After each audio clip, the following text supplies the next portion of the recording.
Hello everyone, आज हम mineral nutrition chapter की ट्रिक्स डिस्कस करने जा रहे हैं।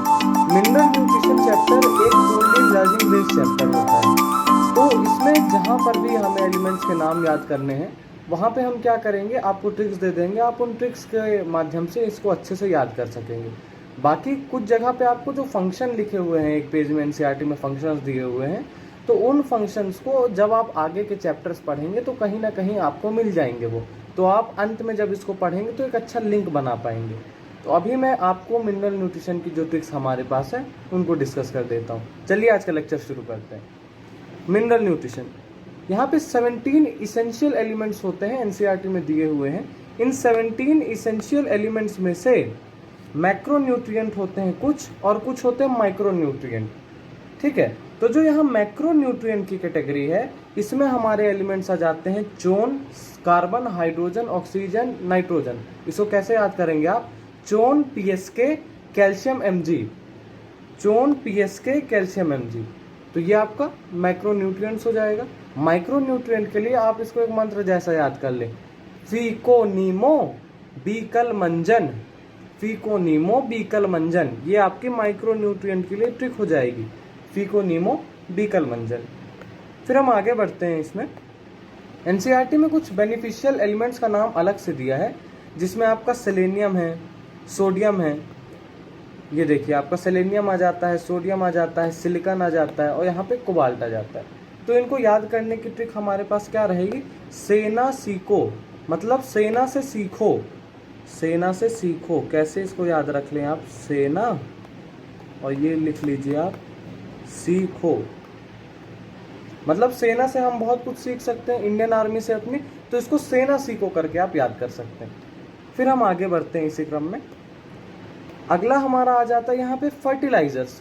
कुछ मैक्रो न्यूट्रिएंट्स और माइक्रो न्यूट्रिएंट्स अलग अलग फर्टिलाइजर्स में भी काम आ जाते हैं। तो मैक्रो न्यूट्रिएंट के लिए आप सीधे एनपीकेएस, इसको तो देखिए याद करना पड़ेगा। अगर आप इससे कोई ट्रिक बना सकें तो आप ज़रूर बनाइएगा। माइक्रो न्यूट्रिएंट्स तो नाइट्रोजन, फॉस्फोरस, पोटेशियम और सल्फर यहाँ पे यूज़ हो जाते हैं फर्टिलाइजर्स में। पर जब हम मैक्रो न्यूट्रिएंट की बात करें तो यहाँ पे भी सिंपल आप वो मंत्र जैसा याद कर लें, फीको मंजन। फीको मंजन, वहाँ पे क्या याद किया था? फीको नीमो बीकल मंजन। यहाँ क्या याद करेंगे? फीको मंजन। देखिए, आप सोच रहे होंगे याद तो इतनी सारी चीज़ें अंततः करनी पड़ रही हैं, लेकिन ये भी आप समझिए कि ये जो तरीका है ऐसे याद करना आसान है, और एग्ज़ाम में वो शुरुआती फर्स्ट वर्ड आपको क्लिक हुआ कि आपको फिर वो पूरा न्यूमोनिक याद आ जाएगा, तो आपके लिए ईजी पड़ेगा ये। चलिए अब आगे देखते हैं। अब एनसीईआरटी में कुछ डेफिशिएंसी डिसीजेस दिए हैं। कुछ एलिमेंट की जब डेफिशिएंसी किसी प्लांट के अंदर हो जाती है तो वो कुछ सिम्टम्स शो करता है, और वो सिम्टम्स ही डिसीजेस कहलाते हैं। हर डिसीज के कुछ सिम्टम्स होते हैं, और उन्हीं सिम्टम्स को देख करके हम डिसीज का पता लगा सकते हैं।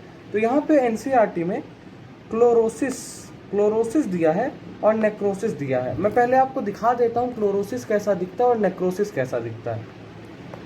तो देखिए, यहाँ पे हमने इमेज लगाई है। सबसे पहले आप क्लोरोसिस को देख लीजिए। ये देखिए, इसमें ग्रीन पार्ट के अलावा ये जो येलोइंग हो रखी है, ये आपका क्लोरोसिस कहलाता है। और नेक्रोसिस की हम यहाँ पे इमेज देखें तो ये जो आपके ब्लैक ब्लैक से स्पॉट्स हैं इस लीफ के ऊपर, ये आपका नेक्रोसिस होता है। तो अब आपके मन में एक इमेज बन गई होगी कि कैसा दिखता है क्लोरोसिस और कैसा दिखता है नेक्रोसिस। तो अब हम याद कर लेते हैं कि किन एलिमेंट्स के डिफिशियंसी से ये डिसीजेस होते हैं। सबसे पहले क्लोरोसिस। तो क्लोरोसिस के डेफिशिएंसी जिन एलिमेंट से कारण क्लोरोसिस होता है, याद करने की ट्रिक हमारे पास होगी, जिंदगी में मोहब्बत मांगे फिर से नेहा कुमारी। कोई नेहा कुमारी जी हैं, वो जिंदगी में फिर से मोहब्बत मांग रही हैं। तो यहाँ पे आप कैसे याद रख लेंगे? जिंदगी से जिंक, Zn, फिर में से Mn, मैग्नीज, मोहब्बत से Mo, मोलिब्डेनम, मांगे से Mg, मैग्नीशियम, फिर से में से FiR, ये फिर वाला जो पार्ट है, इससे तो आपका Fe आ जाता है, आयरन, और से में S से आ जाता है आपका सल्फर, नेहा से आ जाता है नाइट्रोजन, और कुमारी से आ जाता है यहाँ पे आपका पोटेशियम। नेक्रोसिस के लिए आप सीधे याद रखेंगे कूका MgK, ऐसे करके आप डायरेक्ट इसको याद रख लेंगे। इसके बाद हमारे पास कुछ और डिसीजेस दिए हुए हैं, जैसे इनहिबिशन इन सेल डिवीजन। इनहिबिशन इन सेल डिवीजन किन की डेफिशिएंसी से होता है? मॉन्स और यहीं पे डिले इन फ्लावरिंग किससे होता है, मॉन्स। ये इसमें क्या आ गया, मॉन्स, इसमें आ गया मॉन्स। कैसे याद रखेंगे किसका मॉन्स है और किसका मॉन्स है, ये याद करने की एक सिंपल ट्रिक है कि मान लीजिए इनहिबिशन इन सेल डिवीजन और डिले इन फ्लावरिंग, तो आई से पहले डी आता है ना, तो जो अल्फ़ाबेट पहले आता है, जो अल्फ़ाबेट पहले आता है उसमें कम एलिमेंट्स आएंगे। मतलब आई से पहले तो डी आता है, तो डी में 3 ही आएंगे, और जब 3 आएंगे तो मॉन्स कहलाएगा।